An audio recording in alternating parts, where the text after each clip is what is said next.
नमस्कार और स्वागत है द डीप डाइव में।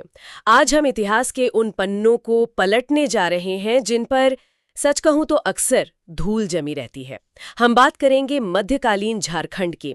हमारे पास जो स्रोत हैं वो हमें एक ऐसे दौर में ले जाते हैं जब दिल्ली में सल्तनत की नींव रखी जा रही थी, बड़े बड़े साम्राज्य बन रहे थे, बिगड़ रहे थे। और इस पूरी उथल पुथल के बीच एक सवाल खड़ा होता है, झारखंड कहाँ था? क्या वो बस एक घना जंगल था जिससे होकर सेनाएं गुजर जाती थीं, या उसकी अपनी कोई कहानी थी, अपनी कोई पहचान थी? आज हम इसी सवाल का जवाब ढूंढने की कोशिश करेंगे। क्या मध्यकालीन झारखंड सिर्फ बाहरी ताकतों के हाथ की कठपुतली था, या वो अपनी किस्मत का मालिक था? ये वो सवाल है जो हमारे स्रोतों के हर पन्ने पर नजर आता है। चलिए इस दिलचस्प खोज पर निकलते हैं।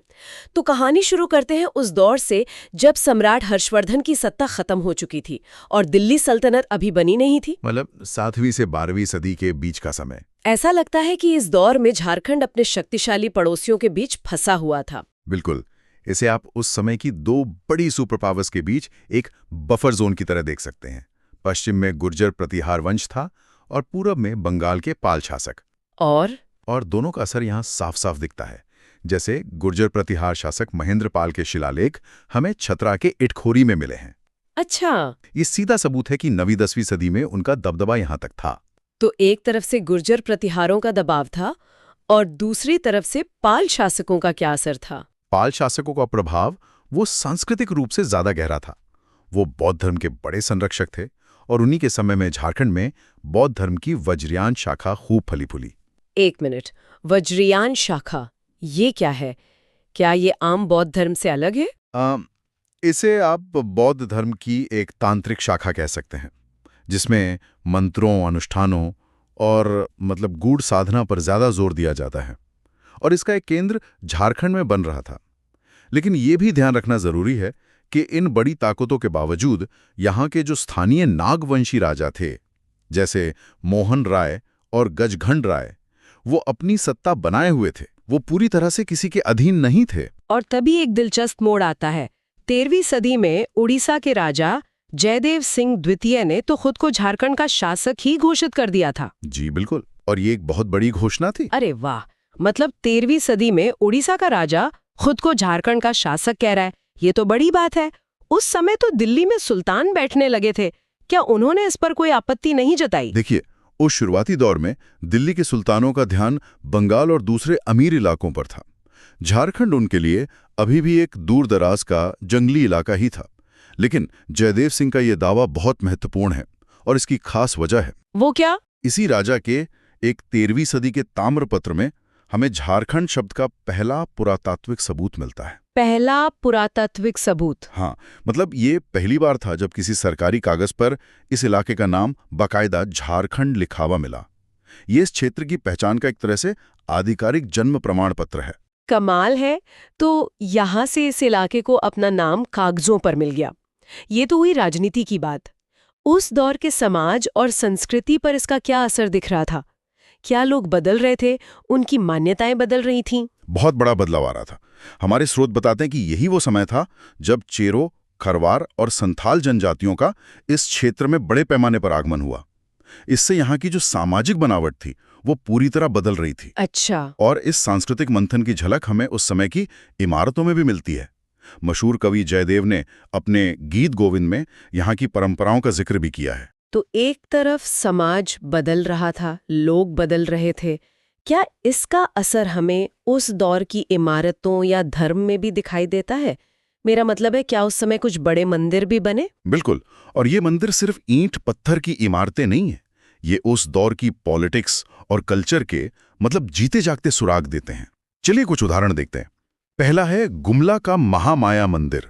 महामाया मंदिर? जी, इसे 908 ईस्वी में नागवंशी राजा गजघंट राय ने बनवाया था। इसमें खास क्या है? खास ये है कि ये मंदिर तंत्र साधना का एक बहुत बड़ा केंद्र था और इसके पहले पुरोहित थे हरिनाथ, जो एक मराठा ब्राह्मण थे। एक मराठा ब्राह्मण? जी, सोचिए, नागवंशी राजा का धार्मिक गुरु एक मराठा ब्राह्मण है और वो मिलकर तंत्र साधना का केंद्र बना रहे हैं। ये उस दौर के सांस्कृतिक मेलजोल को दिखाता है।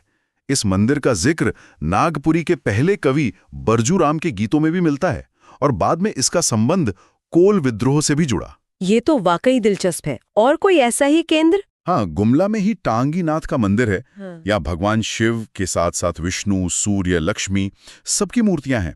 ये मंदिर छोटा नागपुर के नागवंशियों और पड़ोस के सरगुजा के रक्सेल राजाओं के बीच के जटिल रिश्तों का गवाह है।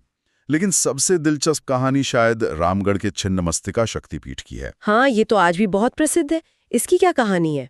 इसे ऐसे समझ सकते हैं कि एक तरह की धार्मिक होड़ चल रही थी। जैसा मैंने बताया, पाल राजा बौद्ध धर्म की वज्रयान शाखा को बढ़ावा दे रहे थे। हाँ। माना जाता है कि उसी की प्रतिक्रिया में स्थानीय शासकों ने हिंदू देवी देवताओं, खासकर तांत्रिक देवियों के बड़े बड़े केंद्र बनाकर अपनी पहचान और शक्ति को मजबूत किया। छिन्नमस्तिका देवी की जो मूर्ति है, उसे बौद्ध देवी वज्र योगिनी का हिंदू रूप भी माना जाता है। अच्छा। तो ये धर्म, राजनीति और पहचान की लड़ाई का प्रतीक है।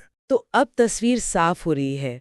सल्तनत के आने से पहले ही झारखंड एक ऐसा क्षेत्र था जहां अपनी राजनीति थी, अपना समाज था और एक गहरी सांस्कृतिक खींचतान चल रही थी।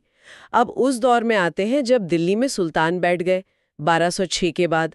दिल्ली सल्तनत के आने से झारखंड की कहानी कैसे बदली? देखिए, शुरुआत में बहुत ज्यादा नहीं। सल्तनत काल के ज्यादातर समय में झारखंड की भूमिका एक ट्रांजिट रूट यानी आने जाने के रास्ते की ही रही। Transit route? जी। दिल्ली के सुल्तानों के लिए ये बंगाल और उड़ीसा जाने का एक जरूरी लेकिन मुश्किल रास्ता था। उनका यहाँ सीधा कंट्रोल लगभग कभी नहीं रहा। मतलब उनकी सेनाएं आती तो थीं, पर राज करने के लिए नहीं। हाँ, बिल्कुल। मुस्लिम सेनाएं यहाँ या तो किसी दुश्मन का पीछा करते हुए घुसती थी या फिर बंगाल पर हमला करने के लिए इस रास्ते का इस्तेमाल करती थी। इन छिटपुट हमलों के बावजूद यहाँ के स्थानीय राजवंश अपनी आज़ादी काफी हद तक बचाए रखने में कामयाब रहे। तो चलिए इस दौर को थोड़ा और करीब से देखते हैं। अलग अलग सल्तनत वंशों की झारखंड को लेकर क्या सोच थी? क्या वो एक जैसी थी या समय के साथ बदली? गुलाम वंश से शुरू करते हैं। गुलाम वंश के सुल्तानों के लिए झारखंड सच में सिर्फ एक हाईवे था। कुतुबुद्दीन ऐबक का सेनापति बख्तियार खिलजी 1204-5 में इसी रास्ते से होकर बंगाल गया और वहां के राजा लक्ष्मण सेन को हराया। अच्छा। इल्तुतमिश और बलबन के समय में भी उनकी सेनाएं यहां से गुजरीं, लेकिन उनका मकसद सिर्फ रास्ता पार करना था। इस पूरे समय में नागवंशी राजा हरिकर्ण आराम से अपना राज चला रहे थे। लेकिन खिलजी वंश के आने पर हालात बदले। अलाउद्दीन खिलजी तो अपनी विस्तारवादी नीति के लिए जाना जाता है। क्या उसका असर झारखंड पर भी पड़ा? बिल्कुल पड़ा। खिलजी वंश के समय पहली बार दिल्ली ने झारखंड को सिर्फ एक रास्ते के तौर पर देखना बंद किया। 1310 में अलाउद्दीन खिलजी के सेनापति छज्जू मलिक ने नागवंशी राजाओं को टैक्स यानी कर देने के लिए मजबूर किया। एक मिनट, ये तो बहुत बड़ी बात है। मतलब अब तक ये राजा पूरी तरह आजाद थे और अब दिल्ली की सल्तनत सीधे सीधे पैसे मांग रही थी। ये तो रिश्ते में एक बुनियादी बदलाव था। यही सबसे बड़ा बदलाव था। अब वो सिर्फ गुजर नहीं रहे थे, वो यहां से संसाधन निकालना चाहते थे ना। खिलजी का मशहूर सेनापति मलिक काफूर भी जब दक्षिण भारत के तेलंगाना अभियान पर गया तो इसी इलाके से गुजरा था। उस समय के जो नागवंशी राजा थे वेणुकर्ण राय, उन्होंने अलाउद्दीन खिलजी की अधीनता स्वीकार कर ली थी। तो यहां से झारखंड की आजादी पर पहला बड़ा ग्रहण लगा। तो खिलजी ने दरवाजा खोला। क्या तुगलक वंश ने इस पर और कब्जा करने की कोशिश की? हमारे स्रोत बताते हैं कि उनका असर और भी गहरा था। हाँ, तुगलकों ने इस रिश्ते को और आगे बढ़ाया। वो सिर्फ टैक्स लेकर खुश नहीं थे, वो यहाँ अपनी मौजूदगी कायम करना चाहते थे। 1340 में मोहम्मद बिन तुगलक के सेनापति मलिक बया ने हजारीबाग के चाई चंपा इलाके तक पहुंचकर अपनी छावनी बना ली। छावनी मतलब अब वो यहाँ रुकने लगे थे। और इससे भी बड़ा कदम फिरोज शाह तुगलक ने उठाया। 1359-60 में जब वो बंगाल अभियान पर था तो उसने सतगामा, जो आज कोडरमा के पास है, उसे जीता और उसे अपनी स्थानीय राजधानी बना लिया। राजधानी बना लिया, ये तो बहुत बड़ा रणनीतिक कदम है। इसका मतलब वो झारखंड को सल्तनत का एक हिस्सा मान रहे थे। बिल्कुल। ये झारखंड पर दिल्ली के सीधे नियंत्रण की अब तक की सबसे बड़ी कोशिश थी। और इसी उथल पुथल के बीच एक और बड़ी घटना हुई। 1368 में बागदेव सिंह ने रामगढ़ राज की स्थापना की, जो बाद में इस क्षेत्र का एक बड़ा राज्य बना। ठीक है, तो गुलाम वंश ने इसे हाईवे समझा, खिलजी ने इसे रेवेन्यू का सोर्स बनाया और तुगलकों ने यहाँ अपना अड्डा बनाने की कोशिश की। इसके बाद लोधी वंश के समय क्या हुआ? तब तक तो दिल्ली सल्तनत खुद कमजोर होने लगी थी। आपने सही पकड़ा। जैसे ही दिल्ली कमजोर हुई, झारखंड पर पड़ोसियों की नजर पड़ गई। लोधी सुल्तानों का सीधा हमला तो नहीं हुआ, लेकिन दो बड़ी ताकतें यहां दखल देने लगीं। एक तरफ जौनपुर की शर्की सल्तनत और दूसरी तरफ उड़ीसा के गजपति शासक। तो एक पावर वैक्यूम यानी सत्ता का खालीपन बन गया था। एकदम। और इसका फायदा सब उठाना चाहते थे। जौनपुर का सुल्तान हुसैन शाह शर्की जब सिकंदर लोदी से हारा तो भागकर उसने झारखंड के साहेबगंज में शरण ली। अच्छा। ये दिखाता है कि ये इलाका अब भी एक सुरक्षित पनाहगाह था। लेकिन दूसरी तरफ उड़ीसा के बहुत ताकतवर राजा कपिलेंद्र गजपति ने हमला करके संथाल परगना और हजारीबाग को छोड़कर नागवंशी राज्य के एक बड़े हिस्से पर कब्जा कर लिया। तो इस दौर में झारखंड एक रणक्षेत्र बन गया था। ये तो बहुत ही दिलचस्प कहानी है। अब कुछ ऐसी अनोखी बातें जो हमारे स्रोतों में मिलती है। एक झारखंडी सुल्तान का जिक्र है। ये कौन था? ये नाम तो बड़ा अनोखा है। ये बहुत मजेदार है। खानदेश, जो आज का महाराष्ट्र है, वहां के एक राजा थे आदिल शाह द्वितीय। उनकी सैन्य ताकत और झारखंड के इलाके में उनके प्रभाव की वजह से उन्हें झारखंडी सुल्तान यानी जंगल का राजा की उपाधि दी गई थी। राष्ट्र में बैठा है और उसे झारखंडी सुल्तान कहा जा रहा है। ये तो कुछ ऐसा है जैसे आज कोई कैलिफोर्निया का टेक सीईओ खुद को पहाड़ों का राजा कहने लगे। मतलब झारखंड नाम में ही एक दबदबा था जो दूर दूर तक पहुंच गया था। बिल्कुल। ये दिखाता है कि झारखंड सिर्फ एक भौगोलिक इलाका नहीं था, बल्कि एक पहचान बन चुका था। शक्ति, स्वतंत्रता और घने जंगलों का प्रतीक। वैसे एक और बात, दिल्ली सल्तनत के सैयद वंश के समय झारखंड पर कोई हस्तक्षेप नहीं हुआ। ये फिर से दिखाता है कि जब भी दिल्ली में कोई कमजोर शासक बैठता था, झारखंड फौरन अपनी आजादी वापस ले लेता था। हमारे पास जो स्रोत हैं वो ज्यादातर दिल्ली के सुल्तानों के दरबारी इतिहासकारों के लिखे हुए हैं। क्या हमें कोई स्थानीय नजरिया भी मिलता है?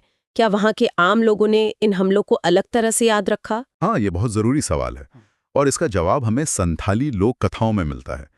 दिल्ली के दरबारी इतिहासकार लिखते हैं कि मोहम्मद बिन तुगलक के हमले का नेतृत्व मलिक बया ने किया था, लेकिन संथाली स्रोत कहते हैं कि हमलावर का नाम इब्राहिम अली था और उसने बीघा के किले पर कब्जा किया था। तो ये हमें इतिहास का एक दूसरा जमीनी वर्जन देता है। बिल्कुल। ये हमें बताता है कि इतिहास वो नहीं है जो सिर्फ किताबों में लिखा है, बल्कि वो भी है जो लोगों की यादों और कहानियों में जिंदा रहता है। तो इस सारी बातचीत का निचोड़ क्या है? अगर हम वापस अपने शुरुआती सवाल पर जाएं, तो इन स्रोतों के आधार पर हम मध्यकालीन झारखंड के बारे में क्या कह सकते हैं? निचोड़ ये है कि मध्यकालीन झारखंड कोई अलग थलग दुनिया से कटा हुआ इलाका नहीं था। वो उस दौर की बड़ी राजनीति का एक सक्रिय हिस्सा था। हाँ, वो हमेशा हाशिए पर रहा, लेकिन उसने अपनी भूमिका खुद तय की।